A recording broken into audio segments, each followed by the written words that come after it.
కలిగిన వారు, ఎంతమంది బుద్ధి లేని వారు పరీక్షించుకోవాలి. కడగబడిన వారు అనేక మంది ఉన్నారు. గొర్రెపిల్ల రక్తం ద్వారా కడగబడిన వారు అనేక మంది ఉన్నారు. క్రీస్తు కొరకు జీవిస్తానని చెప్పేవారు అనేక మంది ఉన్నారు. యేసే నా దేవుడని ప్రకటించేవారు అనేక మంది ఉన్నారు. కానీ ఎంతమంది నిజముగా బుద్ధి కలిగిన కన్యకల వరే ఉన్నారు? అంటే క్రీస్తు రాక కొరకు సిద్ధపడిన వారు ఉన్నారు. ఇక్కడ చూసినప్పుడు అండి, దేవుడు ఆయన సంఘము కొరకు వస్తున్నాడంట. ఆయన వచ్చేది ఎవరి కొరకు వస్తున్నాడు? ఒక ఎదురు చూపుతో వస్తున్నాడు. పెళ్లి కుమారుడు పెళ్లి కుమార్తె కొరకు వస్తున్నాడంట, ఊరకే కాదు. అందుకనే కుమారుడు పెళ్లి కుమార్తె మనం క్రీస్తు కొరకు సిద్ధపరచబడిన సంఘముగా ఉండాలి అనేది. ప్రకటన గ్రంథం 19:7 చూస్తే, the bride has made her self ready.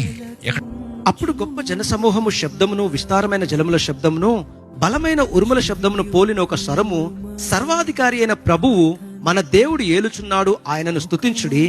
గొర్రెపిల్ల వివాహోత్సవం సమయము వచ్చినది, ఆయన భార్య తన్ను తాను సిద్ధపరచుకొని ఉన్నది.